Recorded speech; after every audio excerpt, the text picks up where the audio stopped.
Ever think about a career in healthcare, but maybe not so keen on being hands-on with patients all the time? You're thinking about those behind-the-scenes roles, the ones that are crucial but don't always get the spotlight. Right. And today we're doing a deep dive on one of those sterile services technicians. We've got this awesome guide from RoleCatcher, and let me tell you, it's way more interesting than it might sound at first. It's definitely a field where precision is key. We're talking about the people who ensure everything is, well, sterile. Surgical instruments, medical equipment, you name it. Exactly. It's about patient safety at the end of the day, right? Uh, Making sure every tool is free of any potential for contamination. And that's no small feat. Not at all. The guide really dives into the technical aspects, different sterilization methods, the science behind it. It's pretty fascinating. You know, when most people think sterilization, they probably picture someone wiping down a counter. But we're talking serious technology here. Oh, yeah, it's way beyond basic cleaning. Think autoclaves, ultrasonic cleaners, even ozone sterilization. It's Okay. high-tech stuff. Wow, ozone sterilization. Sounds intense. The guide mentions that technicians need to be comfortable with all sorts of equipment. It's almost like, I don't know, a mix of science and mechanics. Right. You have to understand the biological side, what kills bacteria and viruses, but also how to operate and troubleshoot these complex machines. It's like a high-stakes workshop, but instead of building furniture, they're ensuring a safe environment for medical procedures. Exactly. And the guys emphasizes that this field is always evolving too, with new technologies emerging all the time. That makes me wonder about the career path itself. Is it a one-and-done kind of role, or is there room for growth? That's where it gets really interesting. They actually lay out a pretty clear career progression. You could start as a trainee, then move up to junior technician, senior technician. Awesome. So there's a ladder to climb. You could end up managing an entire department one day. Exactly. And maybe even specializing in a specific type of sterilization or equipment. They give an example of a technician who started with basic instrument cleaning and ended up leading a team specializing in sterilizing surgical robotics. Whoa, surgical robotics. Now that's high tech. It's amazing how much goes on behind the scenes in healthcare that we don't often think about. Definitely.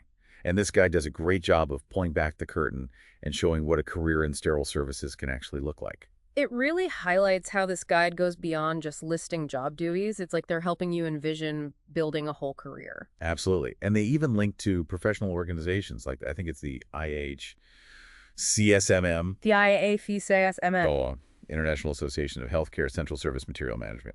Bit of a mouthful. Just a tad. But seriously, having access to that kind of network, other professionals, resources that could be huge for someone starting out. It's like a built-in support system, right? Yeah. And it shows that RoleCatcher gets that this field is all about staying current, too. Always learning. Which makes sense, especially with technology constantly changing in healthcare. Exactly. In fact, the guide even mentions how the rise of robotic surgery has created a demand for technicians who can, properly sterilize those instruments. Oh, wow. I bet those are complex. So you could really specialize down the line. But I guess that also means you constantly need to be learning new procedures, new equipment. That's the thing about this field. It's never boring. True. But they're also upfront about the, let's say, less glamorous parts, right? It's not all high-tech robots and ozone. Definitely not. They're honest about the physical demands, being on your feet a lot, lifting equipment, and of course, there's always the risk of exposure to hazardous materials. Right. You'd have to be comfortable with the safety protocols, following them to a T. Absolutely. It's paramount in this line of work. But I think that's what I appreciate about RoleCatcher's approach. They're not sugarcoating it. Yeah, they give you the full picture, the good and the, well, maybe not so good, so you can really decide if it's the right fit. Right. Like they have this whole section on pros and cons. So, Yeah. yeah, it can be demanding, but they also highlight the high demand for skilled technicians, the job security, good salaries. It's all about weighing those factors. And speaking of being prepared, they even give you potential interview questions. Those are so helpful. It's like getting a sneak peek into the hiring manager's mind. Totally. They ask, how would you handle a situation where you discover a breach in sterilization protocol? Makes you think on your feet. It's brilliant because it forces you to prepare thoughtful answers, to really show that you understand the gravity of the work. It's not just about knowing how to work the equipment. It's about having that awareness, that sense of responsibility. Exactly. And it even ties back to what we were saying earlier about continuous learning. Even preparing for the interview becomes a learning experience in itself. It all comes full circle. Okay, but hold on. We have to talk about the tech tools they mention because that's where things get really cool. It's like they're bridging that gap between knowing what the job is and actually landing it, giving you the tools to succeed. Right.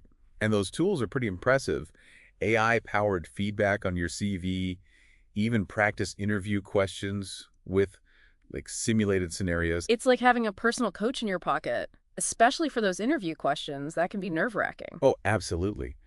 But to have that chance to practice, get feedback, it can make all the difference. And again, it plays into that whole idea of continuous learning. Right. Even the application process itself becomes a way to learn and improve. Exactly. So smart. Now, before we wrap up, I did have one thought. We've talked about, the importance of sterilization, the potential risks if something goes wrong. Right. It's high-stakes work for sure. Exactly. But does the guide, I'm curious, go into what happens if those protocols are breached?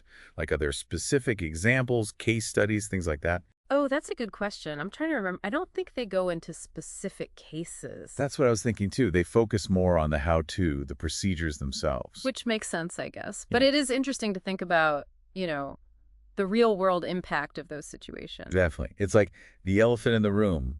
It's there, this weight of responsibility, but it's not something they explicitly address. And maybe that's intentional. Maybe it's something for, the listener to consider as they're thinking about this career. Right, to reflect on that aspect of it. Yeah. Because it is a big responsibility. These aren't just tools we're talking about.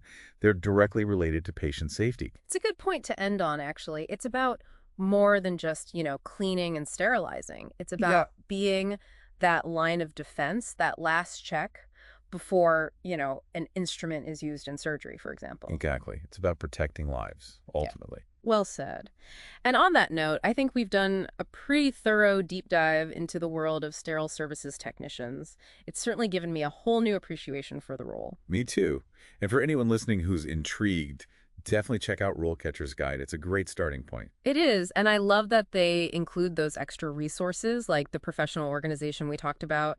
It shows they're thinking about your whole career journey, not just getting your foot in the door. Absolutely. This is a field with so much potential, and it's only growing more important as healthcare technology advances. It's an exciting time to be in sterile services, that's for sure. Definitely is. Well, on that note, thanks for joining us for this deep dive. Until next time.